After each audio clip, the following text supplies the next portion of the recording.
sociedade, ela não pode ser explicada apenas por aquilo que você vê, né? Você precisa ter existe já uma ciência que compreende o que é isto, que não é apenas algo que brotou da terra, assim como a química, a física, a matemática, a língua portuguesa, e existe uma ciência específica para tratar desse tema. Mas há uma dificuldade hoje, como havia na primeira etapa que eu lecionei, que é você transformar isso que a gente aprende lá na Faculdade de Ciências Sociais em alguma coisa digerível para a galera do ensino médio. Eu imagino que uma solução, que nem agora que eu apresentei a minha regência, uma solução é trabalhar um pouco, tentar despertar aqueles alunos ali para temas cotidianos, né, e tentar sociologizar essa discussão junto a eles. Então, uma abordagem que nós vimos que é possível são trabalhar com temas, abordagem temática. Muito recorrente, muito presente, parece para muitos uma grande saída, porque é o que aproxima muito dos alunos, que fala a linguagem deles, assim por diante, diferentemente das outras abordagens. Ora, mas a gente percebe que isso tem também, não é só essa coisa imediata, tem uma certa tradição nisso. Os autores, ao estarem preocupados com a realidade em que eles viviam, né, eles também estavam preocupados com os temas do seu tempo, né? Então isso constituiu, num certo sentido, uma tradição também da discussão sociológica a partir de temas que nós chamamos sim temas da tradição, em oposição a esses temas que são chamados temas emergentes. E a gente pode ver também que há muita sociologia que foi se constituindo na medida que a sociologia foi se tornando cada vez mais acadêmica, universitária, naquilo que a gente chama de especializações do campo das ciências sociais, né? Então há uma sociologia, claro, uma teoria sociológica que deveria tratar de um ponto de vista distante de todas as questões, com um quadro formal de organização, de explicação e tudo mais, mas há também aquela sociologia que se aproxima mais da realidade e que vai abordar um elemento dessa realidade, ou que vai dividir a realidade em assuntos que interessam ao autor. A gente tem que pensar que essas coisas têm muito a ver com a vida das pessoas, né? Os autores, os sociólogos não são seres de outro planeta, são seres humanos, e, portanto, eles têm seus interesses, e às vezes gostam mais de uma coisa e mais de outra, têm interesse, ou se veem mobilizados mais por uma coisa ou por outra. Então, por exemplo, para o Marx, a questão da economia foi uma questão muito importante, né? E, portanto, embora a gente possa dizer ele de um campo que é esse campo, vamos dizer, no próprio Marx, o campo originalmente do direito e da filosofia, ele, na verdade, montou um certo discurso que nós fomos entender como sendo um discurso sociológico, para nós, né? É que o Marx fosse sociólogo, mas é assim que nós o classificamos. E aí ele vai justamente caminhar para uma discussão sobre a economia e vai buscar no tema da economia algumas questões básicas, a formação do capitalismo. E disso ele vai desenvolver toda uma teoria muito mais ampla do que simplesmente a economia. Ele vai tratar mesmo das representações, né, do imaginário das pessoas, né, sobre essa realidade econômica, né? Então isso que está lá no Marx, ou que está no Weber, que vai tratar, por exemplo, buscar entender como que o capitalismo se desenvolve, mas de uma perspectiva que lhe interessava, que era a perspectiva da religião. Então por isso ele vai unir dois pontos, a religião e a economia, e montar aquilo que ele vai entender como sendo dar um sentido das ações para entender o processo todo, né? O próprio Durkheim, como a gente sabe, né, a questão da educação foi uma questão importante porque era a partir dela que ele pensava numa revisão ou numa reformulação da sociedade francesa pós-Guerra Franco-Prussiana, né? Tal como é interessante notar como acontece com os Estados Unidos mesmo, depois que o Sputnik é colocado pelos russos, quando eles pensam em reformar a educação americana. Então sempre há temas que são emergentes no momento e que os autores vão trabalhar profundamente sobre eles. Ora, o tema pode vir então do cotidiano ou pode vir da tradição, ou pode vir de uma especialização do campo das ciências sociais. Então, fala, por exemplo, de uma sociologia da religião, que está lá num Weber, que está lá num Durkheim, né? O Marx tratou menos, mas de algum modo a gente pode encontrar algumas questões no Marx. E nós temos até hoje temas no campo da religião que podem ser tratados pela sociologia. Se nós pensarmos hoje, um professor pode, vendo essa realidade nossa até às vezes de harmonia, mas às vezes de conflito de religiões, né? O professor pode tomar a religião como sendo um tema importante para a sua aula, para o seu trabalho. Um outro tema que é da tradição da sociologia, né, e que acabou se constituindo numa especialização em sociologia, que é o trabalho, né? E que é interessante porque, por exemplo, é um tema que estava lá no próprio Marx e que o Marx foi buscar nos economistas clássicos, como sendo um elemento importante para discutir uma certa visão sobre a sociedade, sobre o capitalismo, né? Então, o trabalho, hoje, mais do que nunca, é um tema importante a ser tratado. Por quê? Embora a gente pudesse dizer, ironicamente, tratar do trabalho, né, numa época de tanto desemprego, seria até uma certa perversão, mas é uma certa necessidade, né, de tratar com os alunos para eles entenderem por que o trabalho, esse produtor de economia, produtor de valor e tudo mais, como ele hoje sofre um processo extremamente de revisão a partir tanto dos interesses propriamente da economia, né, das classes dominantes, como da própria tecnologia. Como que o trabalho hoje, que já dominou a tecnologia num certo tempo, ele foi cada vez mais sendo dominado pela tecnologia. Então a gente percebe que a sociologia ela pode ser desenvolvida em sala de aula a partir da ideia de temas, a partir essas três vertentes, né? Os temas, vamos dizer assim, que vêm de uma certa tradição da sociologia, que a gente pode discutir, são esses sobre o trabalho, sobre a religião, a educação, né? Temas sobre, por exemplo, a desigualdade social, ou a estrutura social, a estratificação social, né? São temas importantes que podem dar para os alunos uma visão sobre a realidade deles. É claro que desses temas podem produzir as especializações, como eu disse. Então, uma sociologia da arte, uma sociologia da religião, uma sociologia do trabalho, né? Uma sociologia que vai trabalhar com a comunicação, né? Dos meios de comunicação de massa, que vai constituir, então, especializações de sociólogos e que podem reverter, num certo sentido, para a gente trabalhar em sala de aula.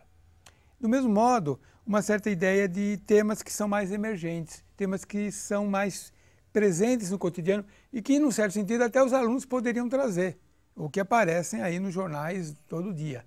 Então, o tema da violência, por exemplo, né? O tema do preconceito, que pode aparecer, né? O racismo, né? E o seu contraponto, a tolerância, o tema da presença da mulher na sociedade. Há muitos séculos não era absolutamente importante, ou não era uma questão. No entanto, né, a partir do século XX ele vai se tornando cada vez mais importante, que são chamadas relações de gênero, estudos, né, que a sociologia promove, a própria infância, que durante uma boa história da humanidade não existia e de repente foi, né, se integrando e hoje é uma realidade o estudo de uma sociologia da infância, né, que até por pouco tempo era mais afeito ao campo da psicologia e hoje nós temos muitos trabalhos feitos sobre a infância, né? E hoje, até por conta disso, desses debates sobre o aquecimento global, na verdade é a gente entender que esse tema tão imediato, aquecimento global, na verdade faz parte de um tema já de uma tradição da sociologia, né? Ou de um tema que vem sendo tratado pela sociologia pelo menos há quase uns 100 anos, que é o meio ambiente, as questões sobre o meio ambiente, né? Existe uma sociologia do meio ambiente, ou existem estudos sociológicos sobre o meio ambiente.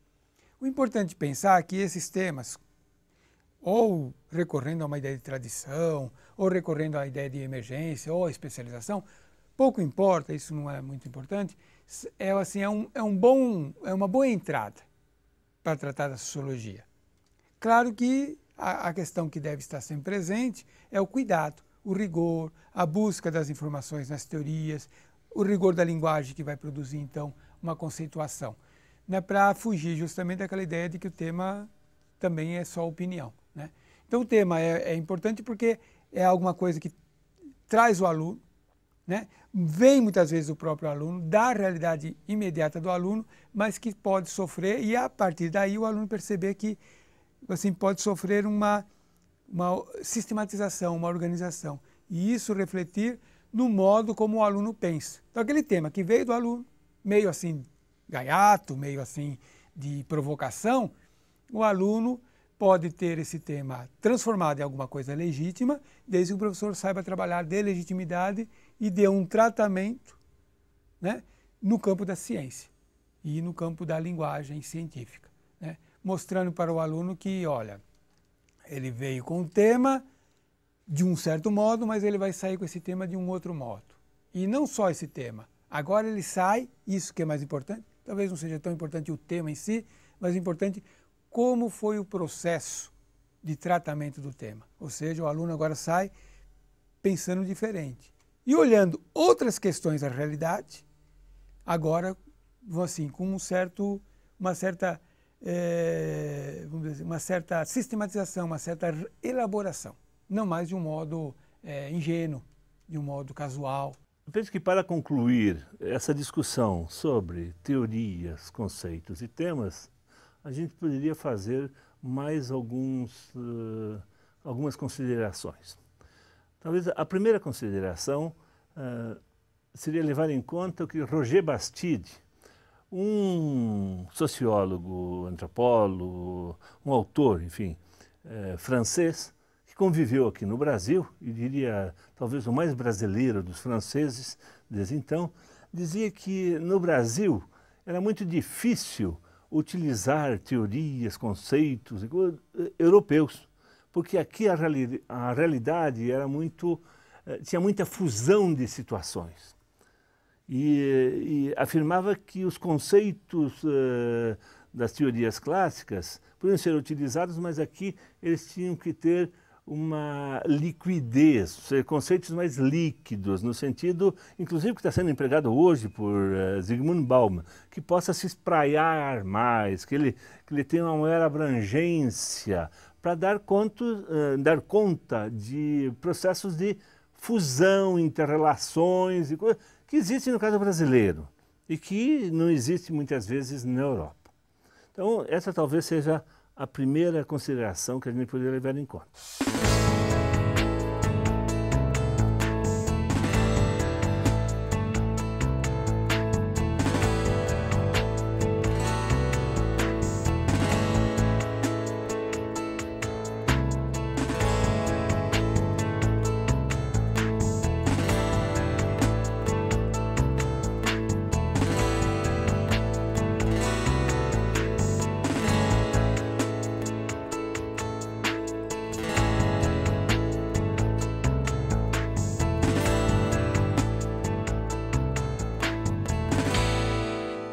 A outra consideração sobre teorias, e principalmente teorias e conceitos, é propriamente na sala de aula.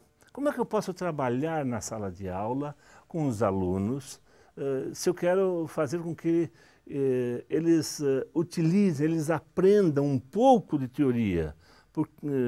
Como se sabe, não é uma coisa fácil. Mas em alguns momentos, em algumas situações, em algumas escolas, isso é possível.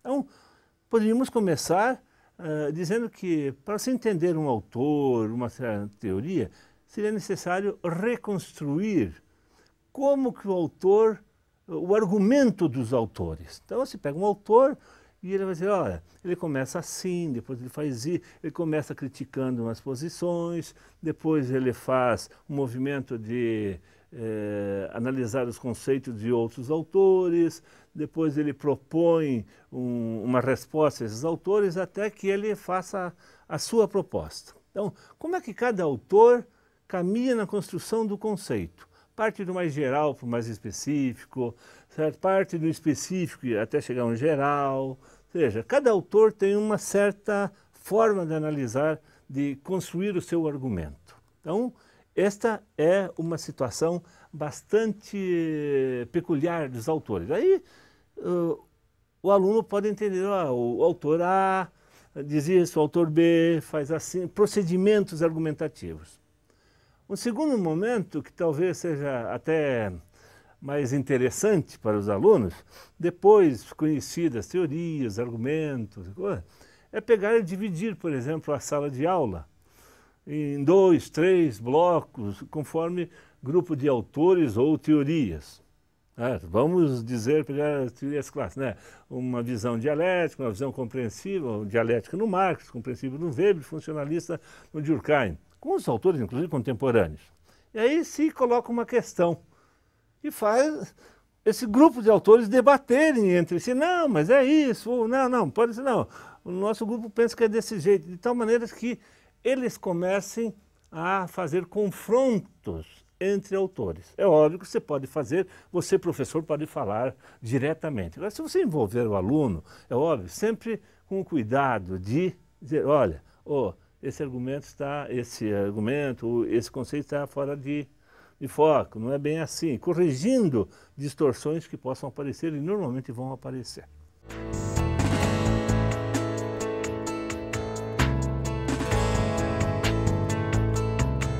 Um terceiro elemento é confrontar o discurso sociológico, científico, sociológico, com o discurso, por exemplo, jornalístico, de uma teoria.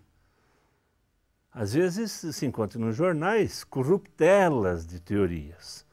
Então, um autor, um jornalista ou qualquer um outro, não, porque o fulano falou isso, disse isso. Então você pega esse pedaço do jornal e diz, vem cá, é isso mesmo? Então você vai lá e confronta com o texto, porque se coloca na boca de autores, os mais diversos, muitas vezes coisas que eles nunca falaram. Ou então, que mostrar a diferença entre o que é um texto jornalístico, tenta explicar uma coisa, e a profundidade de uma explicação, vamos dizer, teórica, conceitual, mais clara. Ou seja, são elementos para você discutir, trabalhar em salas de aula assim. Ao mesmo tempo, você pode trabalhar, como já foi colocado anteriormente, temas. E lembre-se, sempre fazendo a ponte. Um tema não se explica por si só, ele só é uma entrada para a discussão de um fenômeno social, de uma questão social. Então, vamos pegar um tema que está toda hora, nós estamos presentes aqui a todo momento e estamos ouvindo cada dia mais, que é sobre a questão ambiental. Então, tem lixo na rua, certo? Tem poluição visual, tem poluição na terra, tem poluição das águas, tem poluição do ar, tem poluição em tudo. Normalmente, o tema ecologia, meio ambiente, no ensino médio é dedicado para a área biológica. Às vezes a geografia também conversa um pouco sobre isso. Mas é uma coisa que, o peixe está morrendo, por que o peixe está morrendo? Enfim, as matas estão sumindo. Mas, do ponto de vista sociológico, você tem que pensar quais as razões que ocorreram isso. Então, você tem uma sociedade, certo? Que tem uma estrutura de produção, tem uma estrutura de trabalho que gera isso. Então, a poluição é gerada pela ação humana. E não é só agora. Então, quando você pensa no desmatamento, você pode ir na antiguidade e já perceber que havia desmatamento na antiguidade. Lá no Código de Hammurabi se encontra já restrições ao desmatamento. Como você vai encontrar restrições em vários códigos jurídicos, em vários momentos da história da humanidade. É óbvio, agora a coisa ficou muito mais terrível. Isso significa que não só códigos, mas você, através desse tema, você pode discutir relações internacionais, relações de poder, como até relações locais. Não vai se cortar aquela árvore. O movimento ambientalista, por exemplo, através disso, pode sair com movimentos sociais. Portanto, que é um outro tema. eu posso discutir a questão do trabalho, posso discutir que tipo de produção está sendo feita. Então, é um tema que já me remete a muitos outros temas, remete a questões também centrais, teóricas, como é que essa sociedade se produz e se reproduz.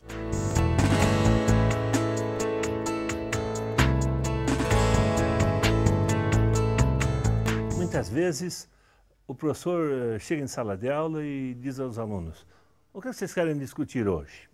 É uma estratégia que pode causar alguns problemas. Então, você pode até pensar em fazer isso, mas, por favor, vai preparado. Você pode chegar em sala de aula e dizer: muito bem, vamos discutir o que vocês imaginam que seja importante. Aí aparece aquele moço, aquele gaiato em sala de aula, assim: ô professor, vamos discutir hoje sobre beijo. Se você está preparado, você vai dar uma belíssima aula. Então, vamos dizer o seguinte: ele falou isso porque o ator americano, ele viu no jornal que o ator americano, Richard Gere, resolveu dar um beijo numa atriz hindu, lá na Índia, em público, televisionado. Ora, causou maior rebuliço, porque isso é proibido na tradição hindu. Fazendo contato com uma mulher, ainda mais em público. Isso é uma coisa reservada. Aí o que aconteceu? O ator teve que se desculpar, foi para a televisão, ou seja, teve um processo penal contra ele. Ou seja, ele tem uma complicação séria por causa de um beijo. Veja bem, o aluno faz essa pergunta: se você tem alguma preparação lá nos seus cadernos, essas coisas, você pode dizer para ele que um beijo, sociologicamente, não é só um beijo, é uma coisa muito mais complicada. E pode dizer para ele que o presidente do Irã beijou a mão da sua professorinha de 80 anos e que deu também o maior rebu, o maior alvoroço. Por quê? Porque no Irã, nenhum homem pode ter contato com uma mulher, muito mais dar um beijo, que seja fora do seu grupo familiar. Veja, ele é presidente do Irã, teve que resolver os problemas, seja de vínculo religioso, seja de vínculo jurídico, para que ele não fosse condenado à morte, porque ele poderia ser condenado à morte por causa disso. Ora, mas você, como já tinha feito alguma pesquisa sobre isso, diletantismo, mas você deixa sempre na sua pasta essas coisas. Você pode lembrar, por exemplo, o beijo de Judas em Jesus, né? Que já tem uma outra configuração. Portanto, não é só um beijo. Você pode pensar também no beijo que o chefe mafioso dá naquele que é condenado. Então, quando o chefe mafioso beija, diz: você vai morrer. Então, você pode pensar simplesmente num beijo aqui de amizade, um beijo mais caloroso, um beijo erótico e tal. Portanto, tem vários tipos de beijo. Se você conhece um pouco de latim ou leu alguma coisa, você vai perceber que os romanos utilizavam 3 palavras para explicar beijos diferentes, porque veja, não estou falando mais o beijo, são beijos. Eles tinham uma palavra que era a palavra mais comum para o beijo, que era o basium, no italiano maschio, ou seja, que deu beijo para nós.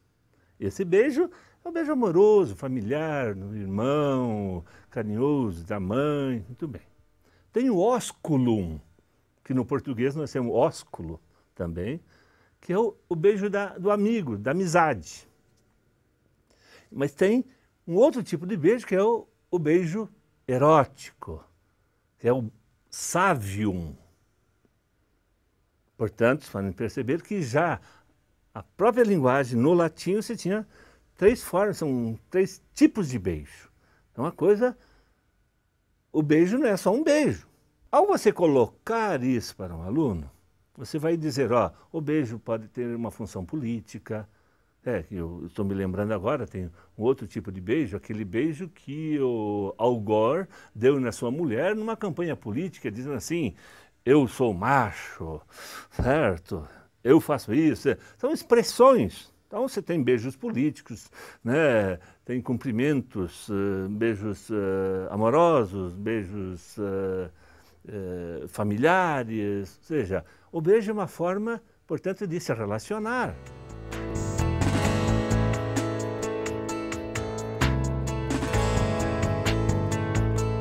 É muito complicado, assim. O que eu vejo no meu estágio, eu fiz 2 estágios, um mais só de ficar assistindo às aulas, e o professor ele é bem assim, de tentar dar conceitos e conteúdos, tipo ação social, relação social, esse tipo de coisa, e parece que é uma conversa de doido. É isso, assim, o professor fala e ele mesmo pergunta, ele mesmo responde, ele mesmo conclui, e os meninos ficam lá meio sem entender nada.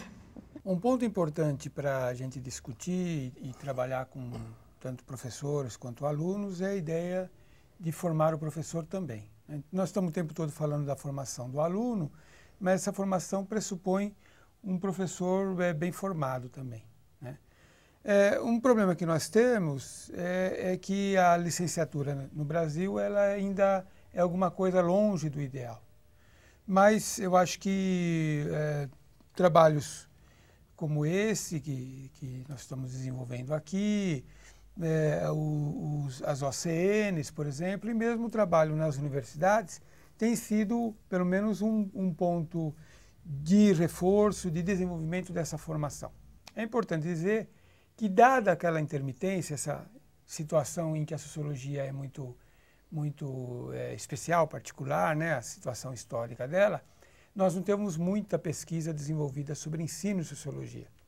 Então, o que nós fazemos muitas vezes é aproximar de outras pesquisas sobre outras disciplinas ou iniciar programas de pesquisa sobre ensino e sociologia. Então, a minha parte, assim, para discutir isso, seria referente a essa formação que se tem na universidade.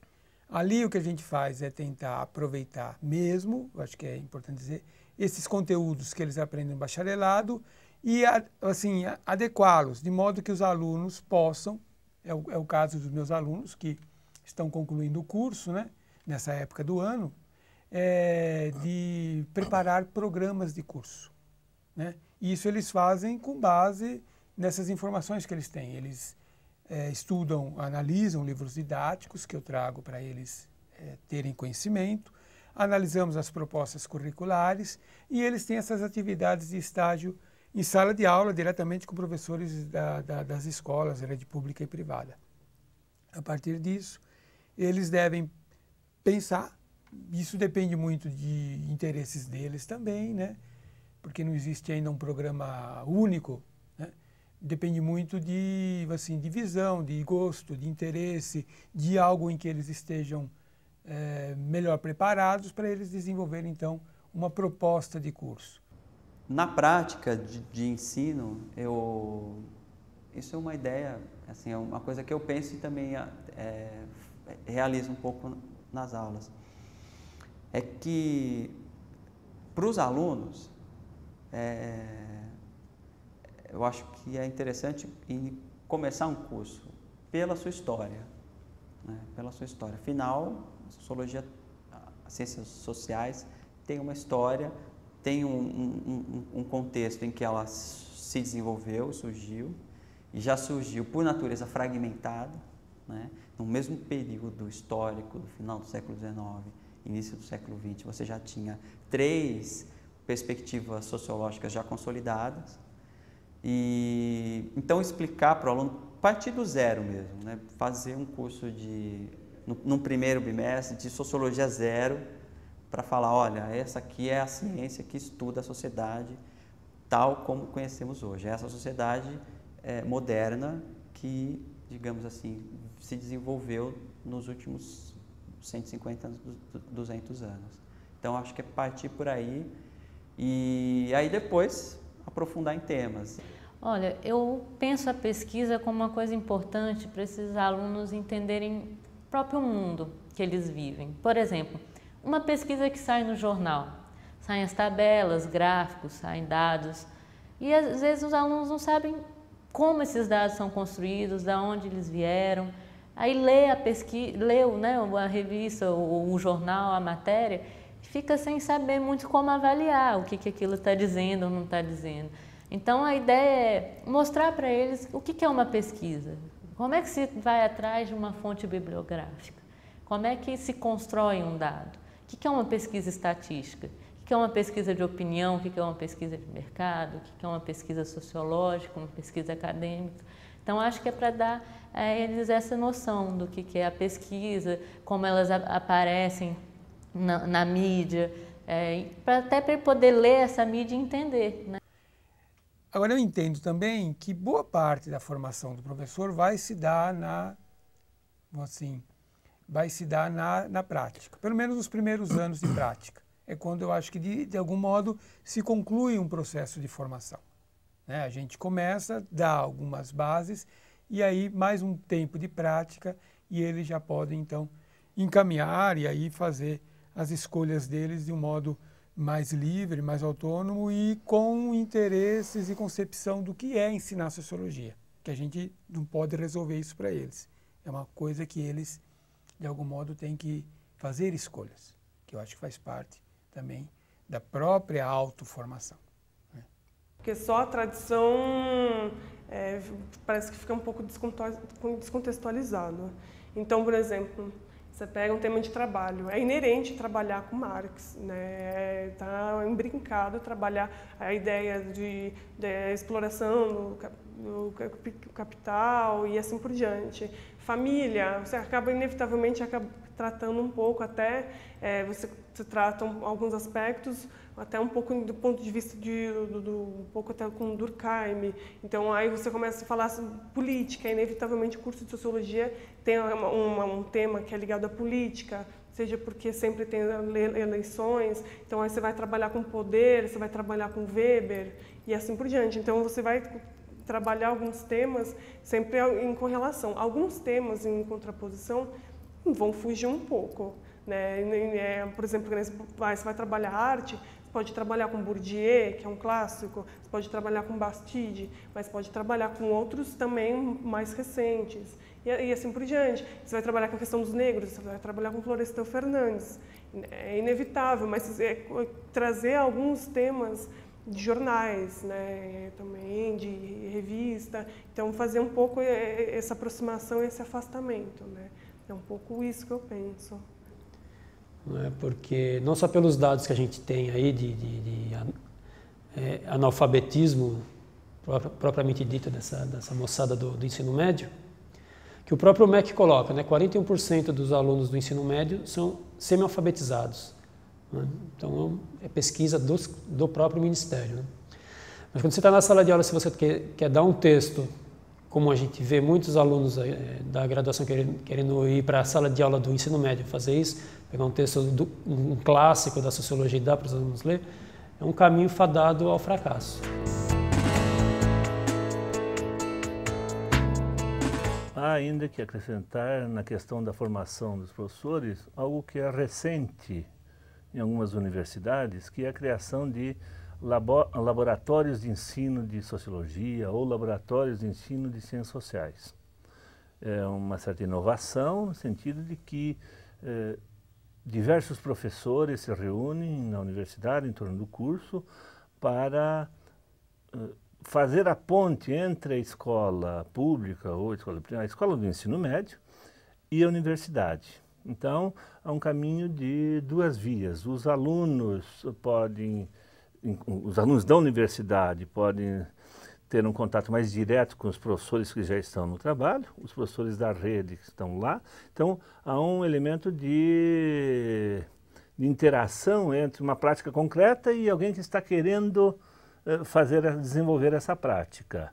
E aí os professores da universidade fazem uma ponte, provavelmente, entre essas duas situações. Também, dentro dos laboratórios, podem ser desenvolvidas pesquisas sobre a escola. Ou seja, o aluno que está saindo da universidade, ele pode pesquisar e desenvolver e conhecer Quais são as escolas? Como é que é uma escola? Para que ele não fique teoricamente pensando, né? Ah, é uma escola ideal, isso, e aí chega lá e enquanto o aluno não é o que ele pensa, o professor não é o que ele pensa, a escola não é o que ele pensa. Então, esse período de contato no interior do estágio supervisionado, dentro do laboratório, permite, eu acho, esse contato prévio, esse conhecimento prévio, essa interação prévia. Isso permite uma maior tranquilidade do aluno que depois vai percorrer a carreira docente como professor do ensino médio. Acho que isso é uma coisa que realmente é importante levar em conta, e aí isso serve como ponte para os professores estarem se atualizando, inclusive os professores que já são professores na rede, né, estarem se atualizando. Bem, eu acredito que o ensino, especialmente o ensino público no país atualmente, ele se encontra extremamente descuidado, num certo sentido. Eu acredito que é necessário prestar mais atenção no que está sendo oferecido aos jovens em termos de ideias, de conceitos, de até formas de pensar, modos de agir, até pensar o modo como você estabelece uma relação com ele. E eu acredito que, se possível, eu gostaria de dar aula justamente para fazer com paixão o que eu estaria fazendo, né? Dar aulas com paixão. Porque eu acredito que é necessário o jovem ter um pouco desse referencial do professor que vai lá com paixão, que quer fazer aquilo. E eu acredito que a sociologia é uma área bastante propícia para isso, porque normalmente o professor de sociologia escolheu uma área que, digamos, os rendimentos financeiros, os valores que você vai conseguir obter com aquilo, em termos financeiros, materiais, são pequenos. Então, os valores em termos espirituais que você deposita naquele saber, ele é muito elevado, num certo sentido. E por isso eu acredito que o professor de sociologia, quando ele está motivado, ele tem uma grande possibilidade de mostrar para o jovem o que é realizar um trabalho com paixão verdadeira.